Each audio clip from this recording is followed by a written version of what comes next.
Hi, welcome to the Leaders Doing Good series. I'm Melissa Thornley, and I'm here today with Val Groth, founder and CEO of the Ryan Banks Academy. Thanks for joining us today, Val. Thanks for having me. Yay! So tell us about the Ryan Banks Academy. Well, this all began because I worked as a school social worker here in Chicago for many years, and I worked with really amazing kids who had really tough challenges. So violence, poverty, homelessness, sometimes abuse or neglect, kids who had parents who were incarcerated, parents who had substance abuse challenges, and I got really frustrated. I saw so many kids falling through the cracks. I had over 1,000 kids on my caseload, and I realized that the system is not doing enough to help a lot of our kids in Chicago who have the greatest level of need. So I thought about there's got to be a better, more holistic solution. Was doing some brainstorming, thought of the idea of a boarding school, thought it was a crazy idea, but saw that other cities have done this before. I sat on the idea for a long time because it seemed kind of crazy and big and audacious. And then I lost a student named Ryan Banks, and he was shot and killed back in 2012, and that was kind of the catalyst of this just needs to happen. Wow. So what would you say is the mission of the Ryan Banks Academy? We are currently in our second year as a day school. Our school is focused right now around trauma-informed care and social-emotional learning as the foundation. And the vision is to actually become the first boarding school here in Chicago for students who have challenges like homelessness and other trauma. That would be amazing. So you've already talked about who it serves, who the school serves.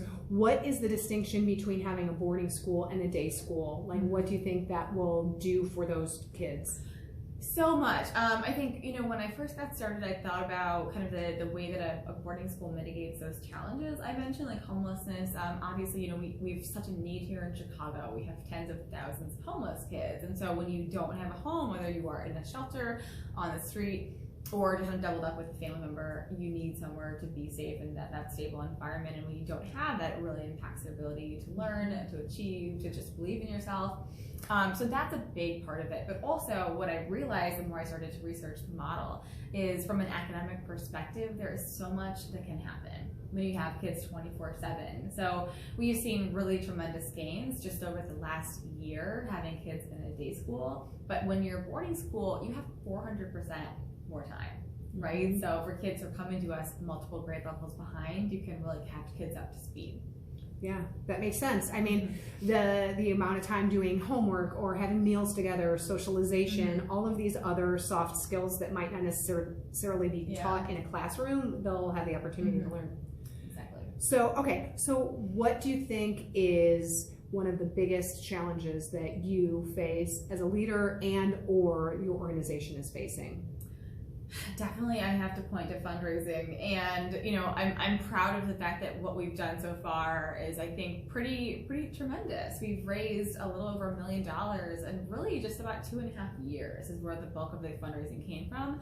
That's pretty darn good for a new, pretty small nonprofit. On the other hand, we are doing something that is large scale, and we're going to it needs even more to really get to where we need to be. And I think the challenge with fundraising stems from the fact that it's been a hard political climate where we just couldn't get public funding when we first started, and we're really encouraged though that with a new mayor, a new governor, this really could be the time to get the public funding involved in addition to our private support.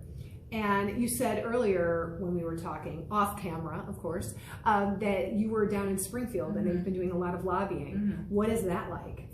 It is very interesting. We've been having a bunch of conversations with people in the governor's office, the legislature, and that's been going really well so far. So thankfully, everyone seems to kind of understand why this is so important. So we've gotten a lot of support from people here in Chicago, people downstate, and it's very bipartisan too. Democrats, Republicans, everyone understands that this is an apolitical issue, and we have kids who need this model. But what it really will come down to is how fast can we make it happen and get into the budget. So yeah. So with all that you're doing with lobbying and working with the community and running the school and all that you do, what leadership quality do you tap into in order to make the results happen? The first thing I think of is it really helps to have that sense of purpose that drives you, that vision, and that kind of the purpose that is leading you to want to put in the tough work. And it has not been an easy road. Certainly from my perspective, but also this has been a team effort, a community effort, has taken a village.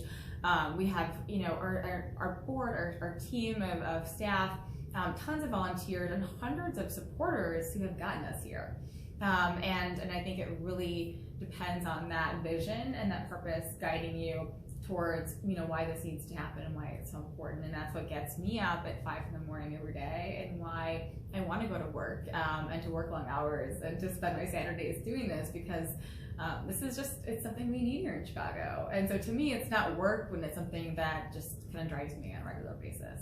I love it. Well, and something else that you had mentioned is that you consider yourself an introvert, and I can't imagine getting to that point where it's, okay, I have to challenge myself to speak in front of potential investors, or I have to speak in front of my local legislators, or I have to go and talk to the mayor. Like, in order to get through that challenge, it seems like that purpose is so strong, Yeah, when I first got started doing this work, I came from working in a school, and so all I knew were other teachers and other social workers. I did not have a network to speak of at all. I didn't know how to network, and like you said, I am an introvert. I love connecting and having one-on-one conversations, but going out and going to networking events or going into big rooms and trying to make friends with strangers was not something I had a skill for, or enjoyed at the beginning. But the more that I did it, the more that I realized how to do it in a way that works for me.